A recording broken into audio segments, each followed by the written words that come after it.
Hello friends, सभी को good morning. उधर सब लोग अच्छे होंगे। आज हम बात करते हैं 18 मार्च 2026 के करंट के जितने भी क्वेश्चन बनेंगे, तो आज हम इस वीडियो में डिस्कस करेंगे।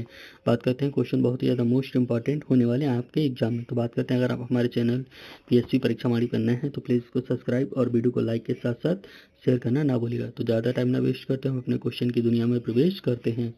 क्वेश्चन बहुत ही ज़्यादा मोस्ट इंपॉर्टेंट आपके एग्जाम में हो सकते हैं, जिस भी आप एग्जाम में बैठने वाले हैं। तो बात करते हैं क्वेश्चन नंबर फर्स्ट की कि 18 मार्च 2026 को किसे विश्व स्वास्थ्य संगठन के दक्षिणी पूर्वी एशिया के क्षेत्र के नए क्षेत्रीय निर्देशक के रूप में नियुक्त किया गया है। तो बात कर लेते हैं, बहुत ज़्यादा मोस्ट इंपॉर्टेंट क्वेश्चन है, तो इसका सही ऑप्शन होगा ई, डॉक्टर साइमा वाजिद को नियुक्त किया गया है। बात कर लेते हैं कुछ और इसके बारे में कि इनका कार्यकाल मार्च 2026 से प्रभावी रूप से शुरू होगा और डॉक्टर साइमा को ऑटिज्म और मानसिक स्वास्थ्य के क्षेत्र में वैश्विक विशेषज्ञ माना जाता है। बात कर लेते हैं कुछ और, वह दक्षिण पूर्वी एशिया के 11वें देशों में स्वास्थ्य नीतियों का नेतृत्व करेंगी और इसका मुख्य लक्ष्य भविष्य की महामारियों के लिए डिजिटल स्वास्थ्य बुनियादी ढांचा को तैयार करना है। बात कर लेते हैं कुछ और इसके बारे में कि वह बांग्लादेश से हैं और मानसिक स्वास्थ्य के लिए WHO के सलाहकार भी रह चुकी हैं। बात कर लेते हैं अपने अगले क्वेश्चन की ओर। क्वेश्चन नंबर सेकंड, 18 मार्च 2026 को ग्लोबल साइंस इनोवेशन इंडेक्स में भारत का कौन सा स्थान प्राप्त हुआ है। तो बात कर लेते हैं कि भारत को 38वां स्थान प्राप्त हुआ। तो यहाँ पे 48 है, तो यहाँ पे 38 कर लीजिएगा। बात कर लेते हैं 2024 की तुलना में भारत ने 8 पायदानों की छलांग लगाई है और भारत में पेटेंट फाइलिंग की दर में 30% की वृद्धि दर्ज की गई है और भारत वर्तमान में प्रतिवर्ष दुनिया में सबसे अधिक स्नातक तैयार करने वाला देश है। वही हम बात कर लेते हैं कि बजट 2025-26 में विज्ञान और अनुसंधान के लिए आवंटित फंड का सही उपयोग इस रैंकिंग का आधार माना जाता है। बात कर लेते हैं कुछ और कि इस सूचकांक में संयुक्त राज्य अमेरिका पहले स्थान पर है। तो बात कर लेते हैं अपने अगले क्वेश्चन की ओर। क्वेश्चन नंबर थर्ड, हाल ही में मार्च 2026 को संपन्न हुए एशियन एनवायरनमेंट लीडरशिप अवार्ड में किस भारतीय राज्य को सर्वश्रेष्ठ हरित राज्य का पुरस्कार दिया गया है। तो बात कर लेते हैं, बहुत ज़्यादा मोस्ट इंपॉर्टेंट क्वेश्चन हो सकता है आपके एग्जाम में। तो इसका जो सही ऑप्शन होगा वो सिक्किम, बी ऑप्शन बिल्कुल करेक्ट हो जाएगा। कुछ और बात कर लेते हैं इसके बारे में कि यह सम्मान पूर्ण जैविक खेती और शून्य कार्बन उत्सर्जन लक्ष्यों की प्राप्ति के लिए दिया जाता है। सिक्किम दुनिया का पहला 100% जैविक राज्य बन गया है। बात कर लेते कुछ और, राज्य सरकार ने मेरो रुख मेरो सतती पहल के तहत हर बच्चे के जन्म पर 100 पेड़ लगाने की नीति को समृद्ध किया है। बात कर लेते कुछ और, सिक्किम ने पिछले 2 वर्षों में वन क्षेत्र में 2.5% की वृद्धि दर्ज की है। बात कर लेते कुछ और कि 17 मार्च को जारी रिपोर्ट के अनुसार सिक्किम सिंगल यूज प्लास्टिक के विकल्प की खोजने में भी भारत में अग्रणी रहा है। बात कर लेते कुछ और अपने अगले क्वेश्चन की ओर। क्वेश्चन नंबर फोर्थ, 18 मार्च 2026 को अंतर्राष्ट्रीय सौर गठबंधन ISA का 105वां सदस्य देश कौन सा बना है। तो बात करें, बहुत ज़्यादा मोस्ट इंपॉर्टेंट क्वेश्चन हो सकता है, कौन सा देश बना है। तो बात कर लेते हैं पनामा।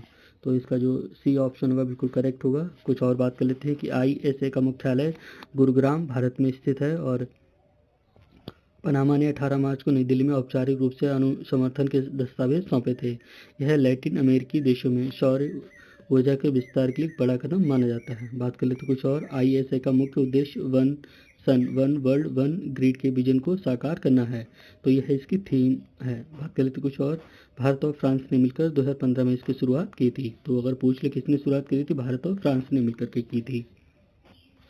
बात कर लेते अपने अगले क्वेश्चन की ओर। क्वेश्चन नंबर 5, 18 मार्च 2026 को इसरो ने किस ग्रह के अध्ययन के लिए शुक्रयान 2 मिशन को आधिकारिक रूप से नई तारीखों और पेलोड की घोषणा की है। तो शुक्रयान 2 बहुत ज़्यादा मोस्ट इंपॉर्टेंट क्वेश्चन बन जाता है, क्योंकि ऐसे क्वेश्चन सीधे एग्जाम में बन सकते हैं। तो बात करते हैं, इसका जो सही ऑप्शन होगा वो शुक्र, सी ऑप्शन बिल्कुल करेक्ट होगा। बात कर लेते हैं कुछ और, इस मिशन के लिए GSLV MK3 का उपयोग किया गया है। और बात कर लेते कुछ और, इसमें 18 मार्च को कुल 5 स्वदेशी और 2 अंतर्राष्ट्रीय पेलोड को मंजूरी दी गई है। शुक्र के वायुमंडल में सल्फ्यूरिक एसिड के बादलों और ज्वालामुखी गतिविधियों का अध्ययन करेगा। यह अंतर्राष्ट्रीय सहयोग, स्वीडन फ्रांस इस मिशन के कुछ वैज्ञानिक उपकरणों में भारत का सहयोग कर रहे हैं। कुछ और बात कर लेते हैं कि यह मिशन कम से कम 4 वर्षों तक शुक्र की कक्षा में रहकर डेटा साझा करेगा। बात कर लेते हैं अपने अगले क्वेश्चन की ओर। क्वेश्चन नंबर 6, मार्च 2024 को अंतर्राष्ट्रीय सौर गठबंधन और भारत सरकार ने मिलकर दुनिया के पहले सौर कचरा पुनर्चक्रण केंद्र का उद्घाटन कहाँ पर किया गया है? तो सौर कचरा पुनर्चक्रण का उद्घाटन कहाँ पर किया गया है? तो बात कर लेते हैं कि इसका उद्घाटन गांधीनगर, जो कि गुजरात में पड़ता है, उद्घाटन किया गया है। बात कर लेते हैं कुछ और। यह प्रतिवर्ष 50,000 टन मीट्रिक टन पुराने सोलर पैनलों को रिसाइकिल करने में सक्षम है, और यह सोलर पैनलों से चांदी, एल्युमिनियम और सिलिकॉन को 95% शुद्धता के साथ अलग करता है। बात कर ले तो कुछ और। यह इलेक्ट्रॉनिक्स कचरे के प्रबंधन में भारत का सबसे बड़ा कदम माना जाता है। ग्रीन जॉब्स, इस केंद्र के माध्यम से लगभग 2000 स्थानीय युवाओं को प्रोत्साहित रोजगार मिलने की संभावना जताई जा रही है, और केंद्र सरकार ने 2030 तक भारत के हर राज्य में कम से कम एक ऐसा प्लांट लगाने का लक्ष्य रखा है। बात कर लेते हैं अपने अगले क्वेश्चन की ओर। Question number 7।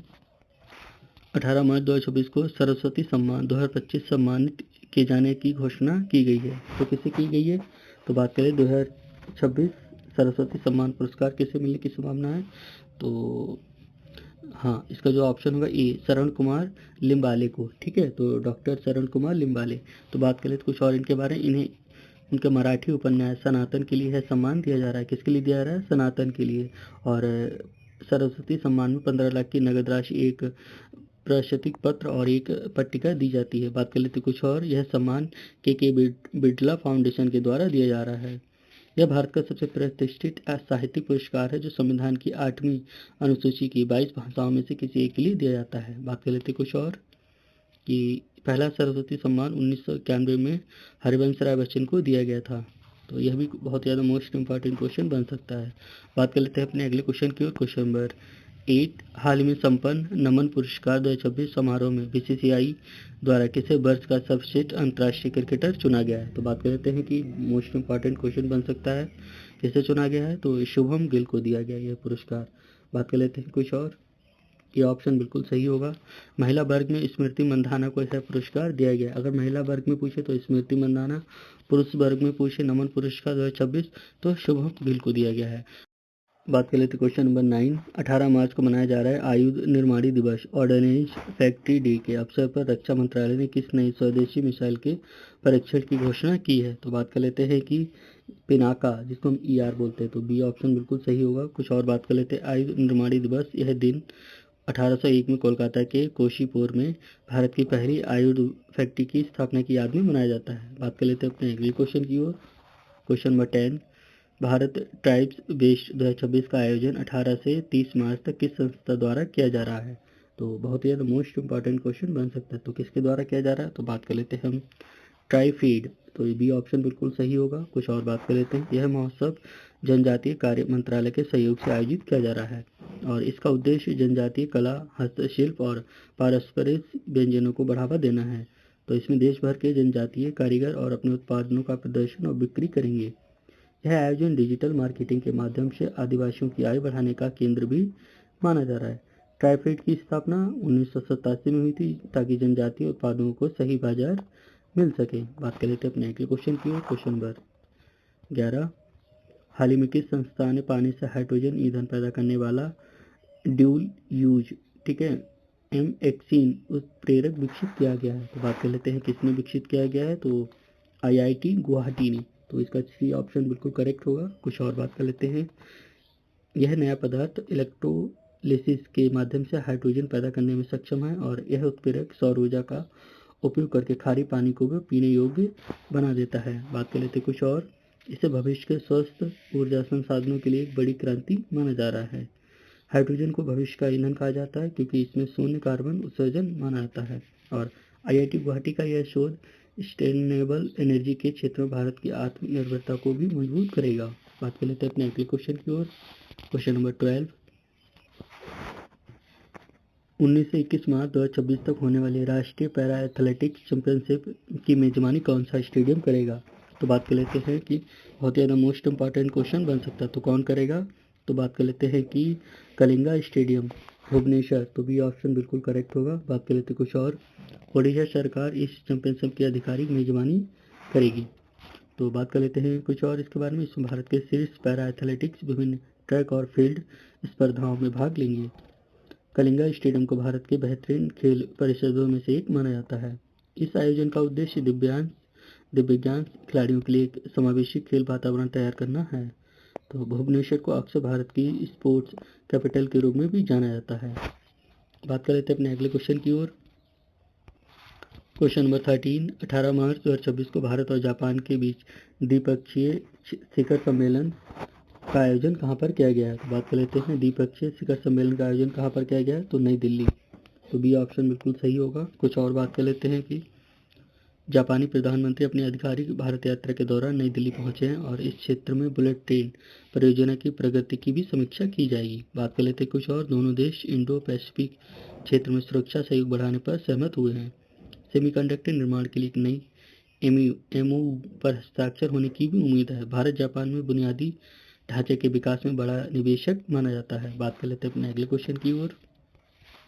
क्वेश्चन नंबर 14, हर साल विश्व नींद दिवस मार्च के तीसरे शुक्रवार को मनाया जाता है। इस वर्ष 2026 यह किस तारीख को पड़ा है? तो बात कर लेते हैं किस तारीख को मनाया जाएगा। तो यह मनाया जाएगा 20 मार्च को। कुछ और बात कर लेते हैं। हालांकि ये 20 मार्च को है, लेकिन इसकी जागरूकता गतिविधियां आज से शुरू हो गई हैं।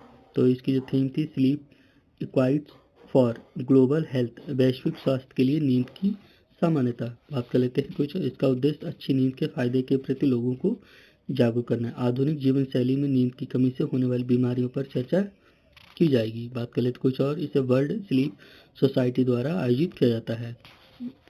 तो फ्रेंड्स, तो आज की है करंट अफेयर थी। कैसे लगे हमें कमेंट में ज़रूर बताएं, और अगर हमारे चैनल पीएसपी परीक्षा वाणी पर नए हैं तो प्लीज़ इसको सब्सक्राइब और शेयर करना ना भूलिएगा, जिससे कि हमें बहुत ज़्यादा सपोर्ट मिलेगा। तो थैंक यू सो मच। मिलते हैं अपने अगले वीडियो में।